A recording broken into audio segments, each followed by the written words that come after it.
The biting winds of the Arctic howled across endless white plains, carrying whispers of forgotten tribes, untapped wealth, and frozen empires waiting to be claimed.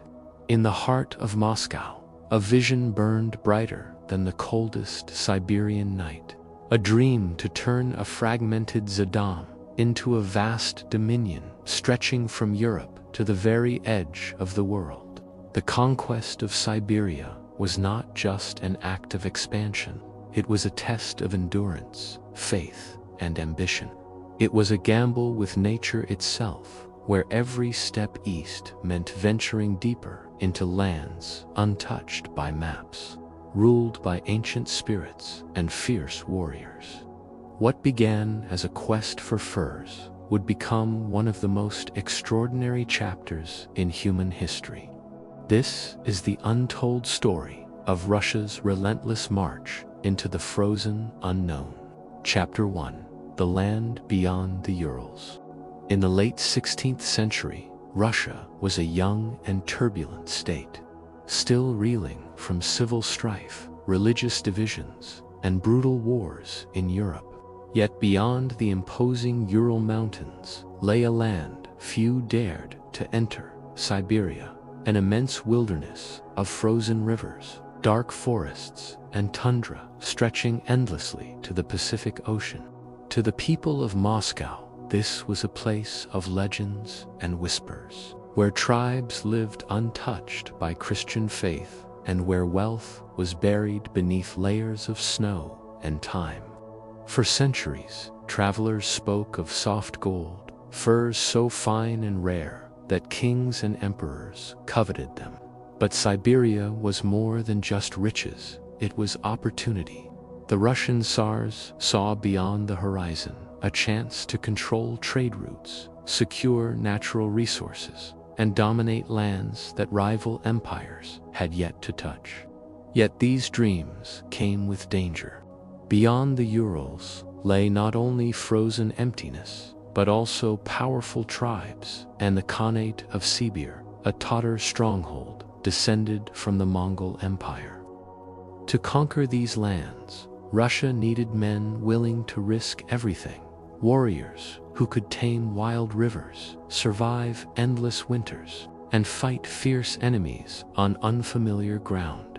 At the heart of this vision stood one man, Ivan IV, better known as Ivan the Terrible. His rule was marked by chaos and bloodshed, but also ambition without limits. He granted vast lands to the merchant Stroganov family, who, in turn, sought men capable of pushing Russia's frontier further than ever before. Among these adventurers were the Cossacks, fierce free warriors of the steppes, hardened by battle and driven by freedom. It would be their courage, their brutality, and their relentless will that opened the gateway to Siberia. Chapter 2: Yermak and the Cossack Vanguard. Among the Cossacks, one name became legend: Yermak Timofeyevich. In 1581, under Stroganov patronage, Yermak gathered a small force of less than 1,000 men and began a daring expedition eastward.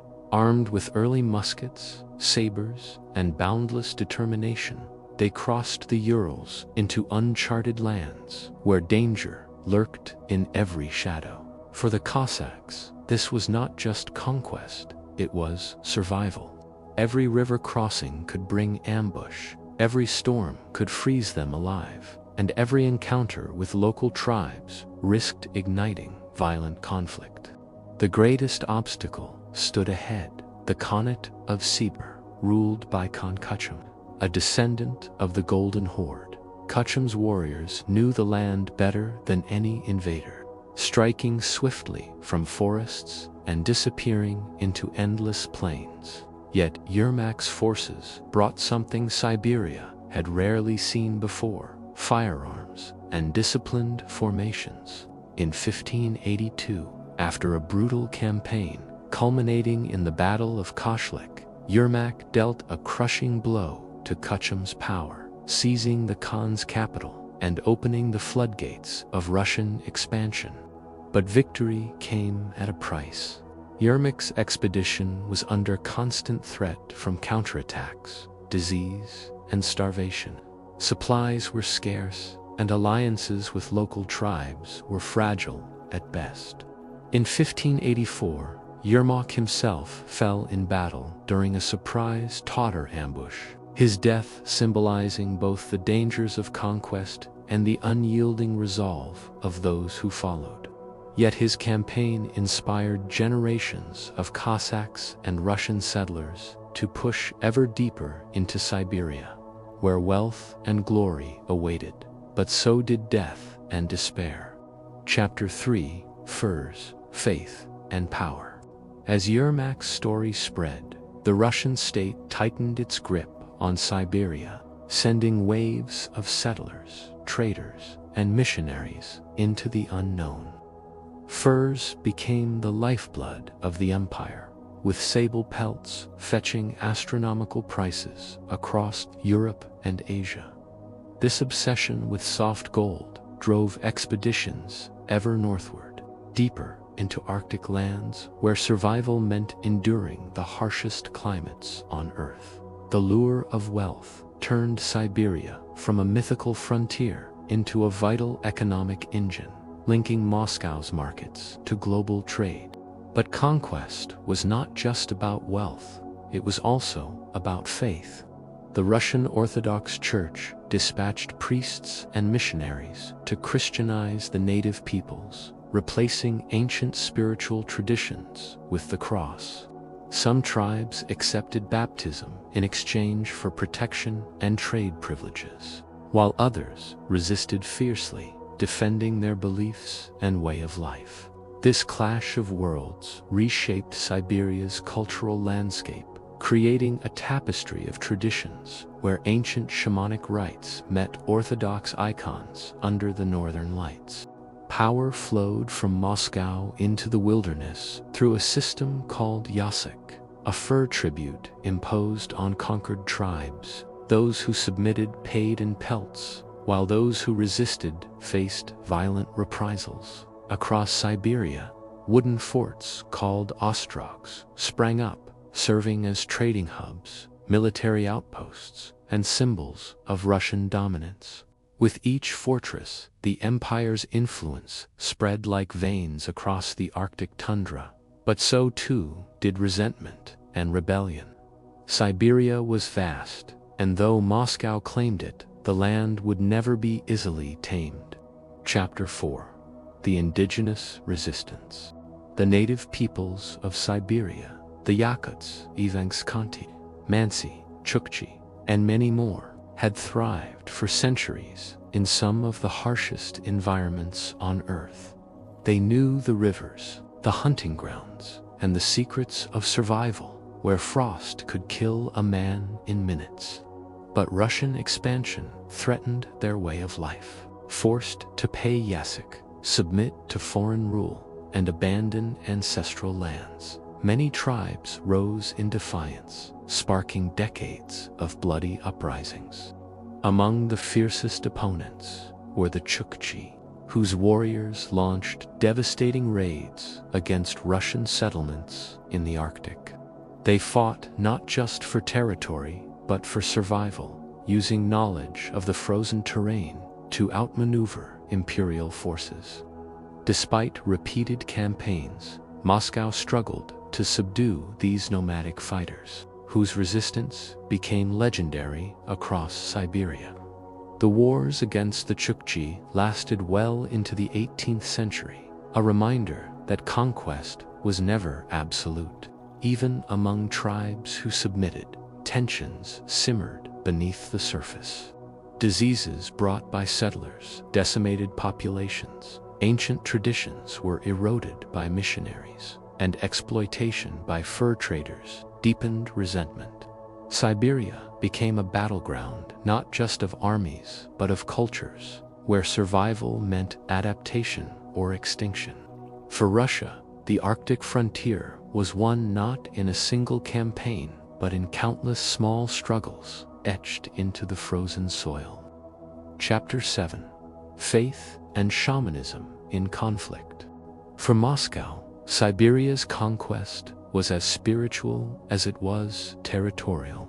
The Russian Orthodox Church saw vast lands filled with heathens to be converted, sending missionaries eastward alongside soldiers and traders. Churches and monasteries sprouted in remote settlements, their golden domes glimmering under the pale Arctic sun.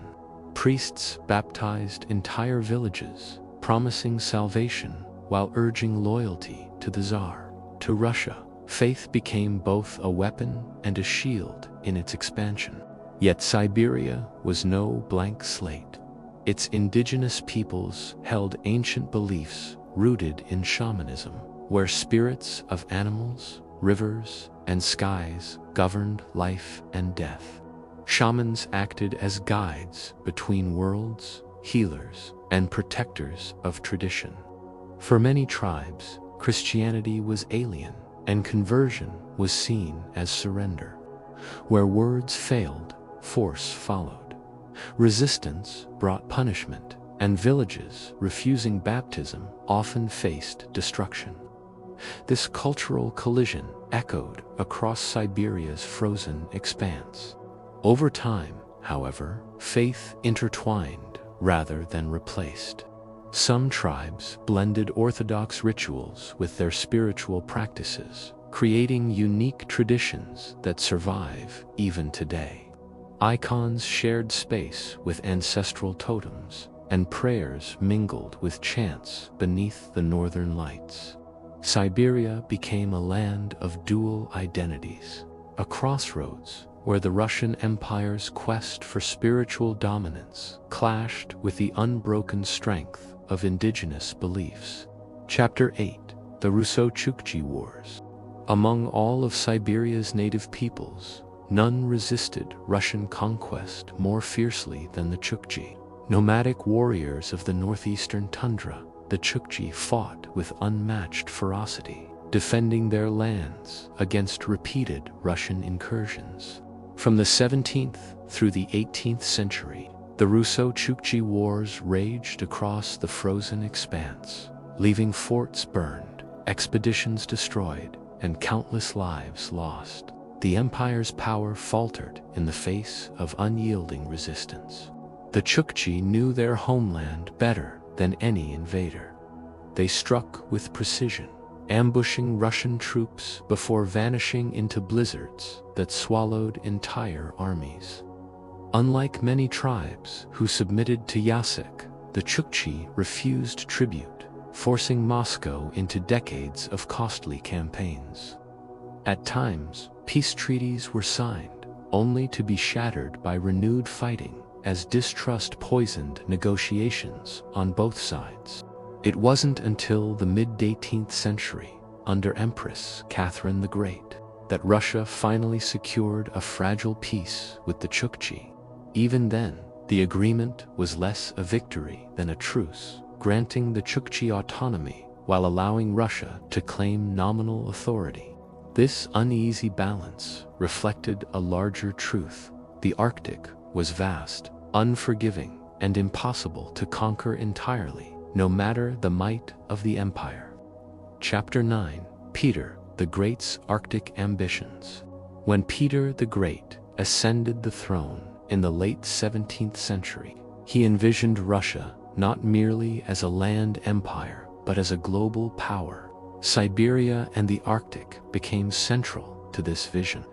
Determined to modernize the state, Peter launched a wave of scientific exploration, mapping Siberia's rivers, forests, and icy coastlines.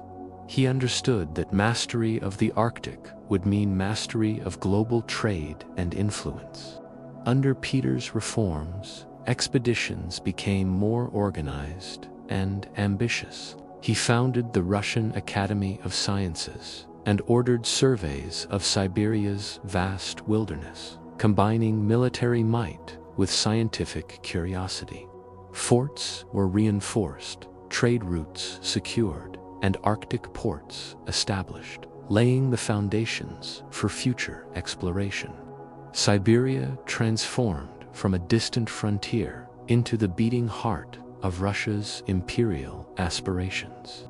Yet Peter's Arctic dream came at immense cost. Soldiers and scientists alike perished in blizzards, supplies vanished in frozen seas, and entire expeditions disappeared without a trace. But for Peter, these sacrifices were necessary steps toward Russia's destiny. By the time of his death in 1725, Russia's Arctic ambitions had been set in motion, shaping centuries of exploration and conflict yet to come. Chapter 10. The Bering Expeditions and Alaska. In the early 18th century, Peter the Great commissioned Danish explorer Vitus Bering to lead expeditions into the uncharted Arctic seas. The first Kamchatka expedition of 1725 sought to determine whether Siberia was connected to North America. After grueling journeys through storms and ice, Bering confirmed the separation, opening the way for Russian claims to the farthest reaches of the Pacific. A decade later, the second Kamchatka expedition embarked on an even greater mission to map the Arctic coastline, explore Alaska, and establish Russia's presence in the New World. Though Bering himself perished on an isolated island during the voyage, his discoveries reshaped global geography. Russia now stood as a transcontinental empire, stretching across Eurasia and into North America's frozen wilderness. The conquest of Alaska marked a turning point. Furs from the region brought staggering wealth, but distance and harsh conditions strained Moscow's control. Nevertheless, the Bering expeditions symbolized the triumph of human endurance over nature's extremes, securing Russia's place among the great powers of the 18th century. Chapter 11. Expansion to the Pacific. With Alaska in its grasp, Russia pushed ever eastward, reaching the Sea of Okhotsk and the Pacific coastline.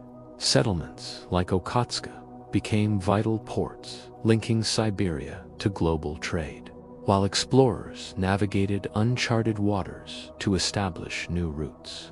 Russia's reach now spanned two oceans, its empire a colossal bridge between Europe, Asia, and North America.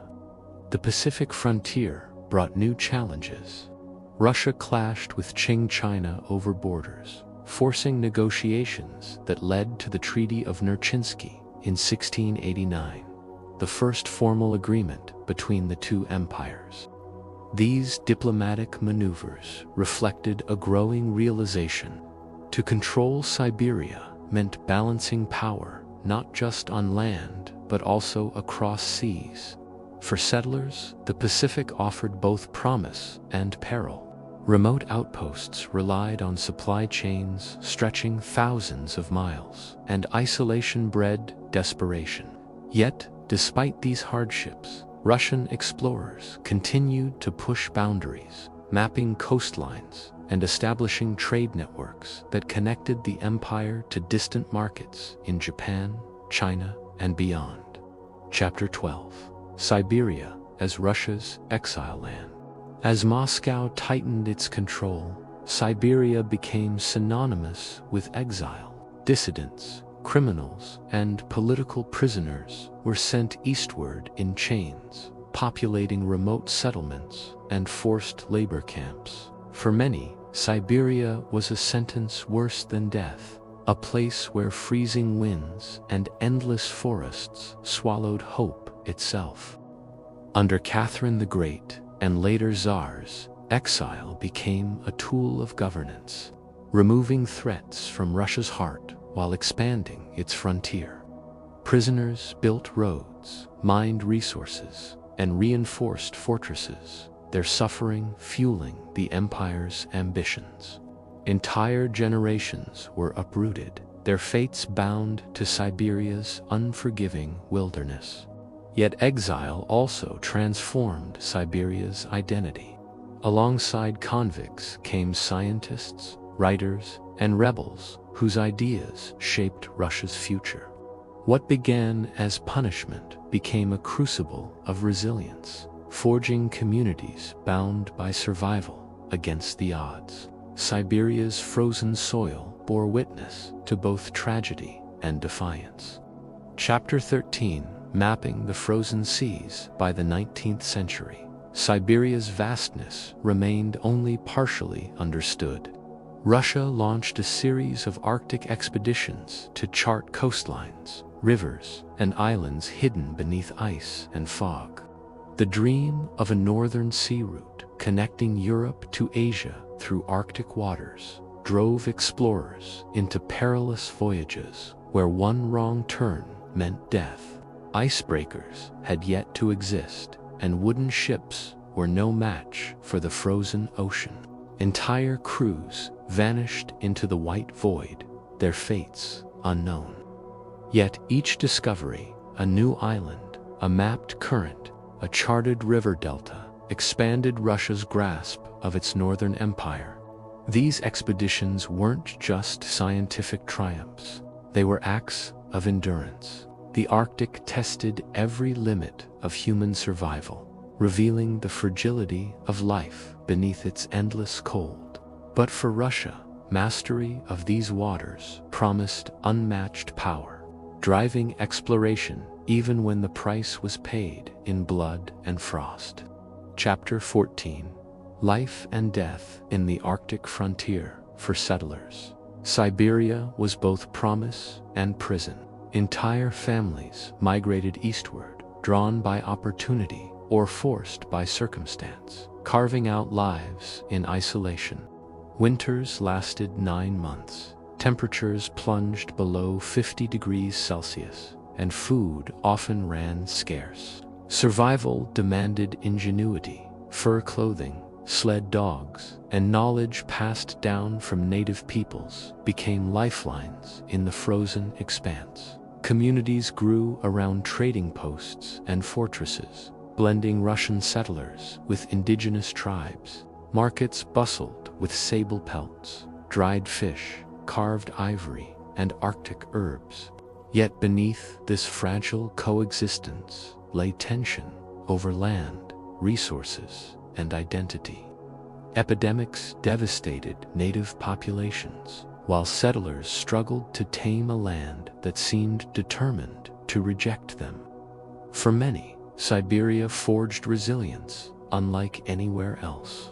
Families endured blizzards, floods, and famine, raising children who saw the Arctic not as a wilderness but as home. Amid frost and hardship, life persisted, proving that even in Earth's most unforgiving corners, humanity adapts and survives. Chapter 15: Legacy of Russia's Arctic Conquest. By the dawn of the 20th century, Russia had transformed from a regional power into a transcontinental empire, its grip on Siberia seemingly unshakable. Yet the conquest left deep scars. Indigenous cultures were forever altered, ecosystems disrupted, and generations lived and died under Moscow's expanding shadow.